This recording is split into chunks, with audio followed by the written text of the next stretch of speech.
Hooby-doo, it's everyone's favorite boomer and vintage lens enthusiast. Today we're going to be looking at Sigma Zoom Master 2.8 to f4, 35 to 70 millimeter multi-coated lens made in Japan. It's on the Sony Alpha 5000. I have a Lensman screen magnifier, which is very helpful. It's a very high resolution screen, and the magnifier makes it a top-notch mirrorless camera. So if you could pick one up cheap enough, pick up a used Hoodman. Some of them have a tripod socket there, and then all you have to do is MacGyver up a piece of metal and put some bolts in it, and then got this cool space age looking camera. I bought this from B&H right before Christmas time with two other lenses. They were all around 70 bucks each. This one was rated 9-. Of course, it says may have minor cosmetic blemishes. So I'm looking at it. The rubber looks really nice. The enamel and the numerals are nice and clear.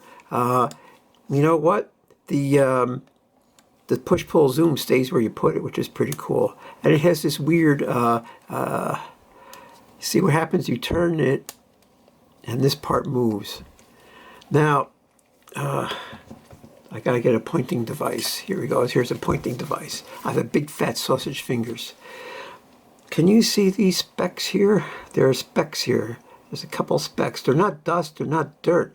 They're actual pits or digs in the glass. Now, did this get damaged somehow? Did it get dropped? Was it manufactured like that as they were grinding and polishing it? Did they run into these defects? Who knows? So I thought, oh, well, otherwise, the optics are perfectly clean and beautiful. The whole thing looked like it was never used. It probably was used. Maybe someone dropped it and they just put it away and finally got rid of it. At 70 millimeters, this is 35, right? This is like a reverse push-pull. This is 35, that's 70. So 70 millimeters, you can actually get pretty close. And what's the highlights of this lens?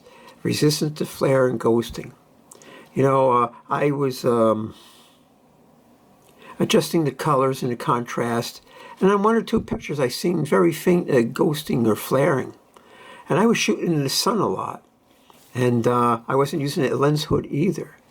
Now, this lens has a very sharp central area that if you focus precisely on the center, whatever in the center field of view is really sharp.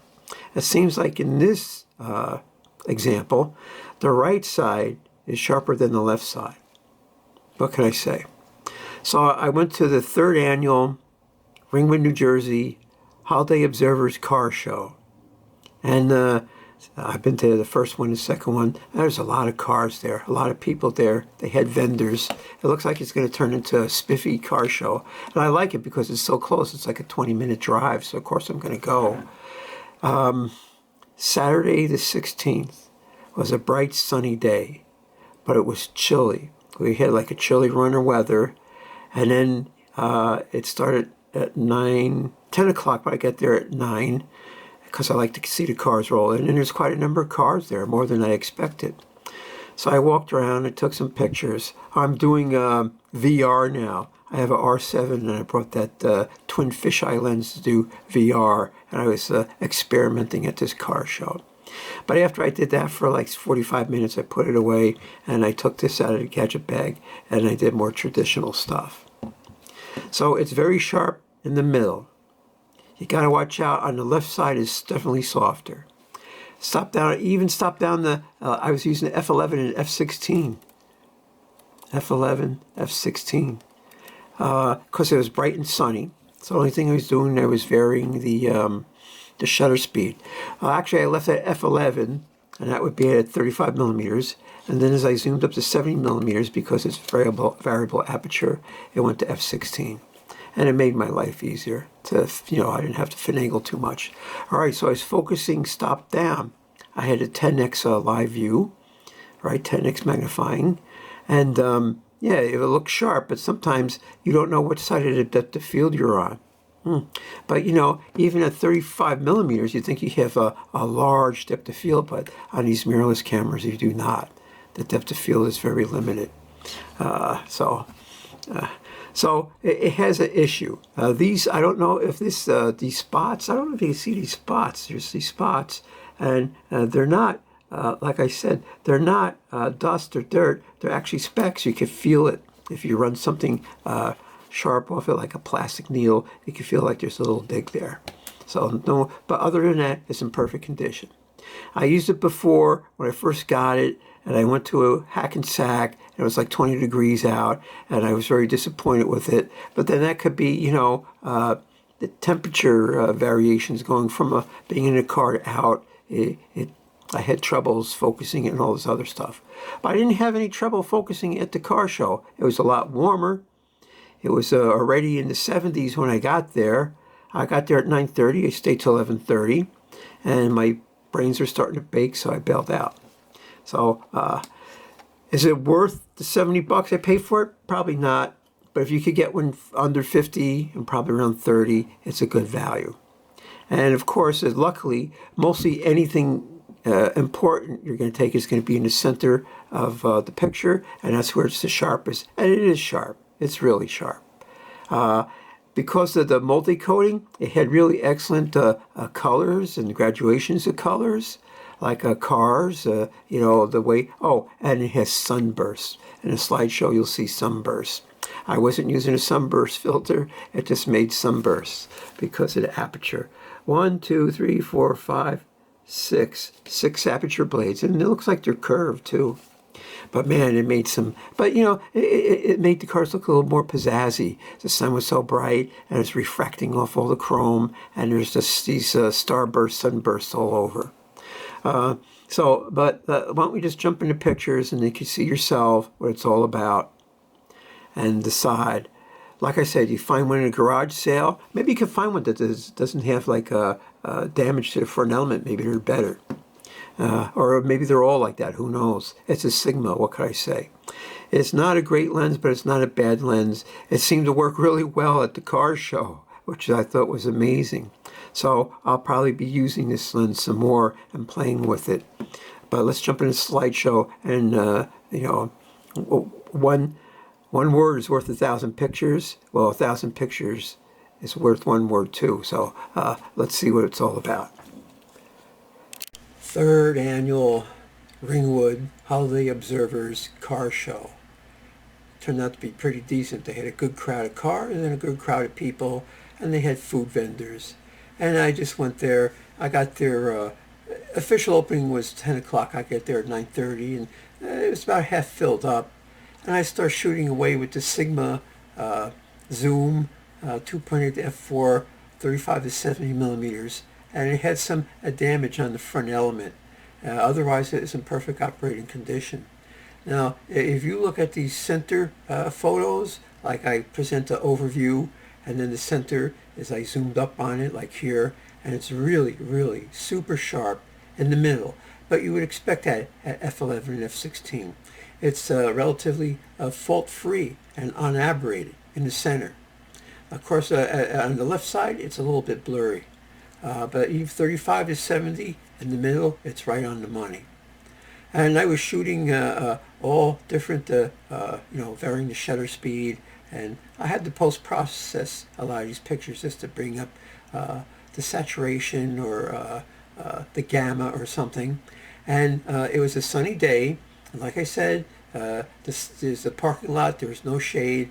I was not exclusively keeping the sun behind my back. I had to shoot into where the sun is sometimes, and I didn't notice any flare or ghosting at all. But you will notice the sunburst, the starburst. Oh, it's a great lens for starburst. And I sat on a curb next to a vet, and I just take pictures of the detail. This is a center enlargement. Did you see that? That was amazing. I mean, this lens has great possibilities, and it was in excellent mechanical condition. It was a Nikon mount, and I had an adapter for a Sony E mount, and it didn't have the little tab on it. So does that mean it's even older? There's the AI and AIS, and pre-AI. Well, this one didn't have the tab, but it was still a Nikon F mount. Really, really nice lens. Now, but this guy rolled up right before they let anyone in, and he look at these. This is rumbling in, brum brum brum brum brum brum brum brum. It's really great. And he must have been a fireman because he had like a fireman accoutrements on it, like this old fireman's hat. Everything looked old, but some people get cars distressed and they stabilize them so they stay distressed like that. And right next to it was this spiffy old cherried out Roadster. Well, look at that chrome. Wow. Look at those starbursts. Wow.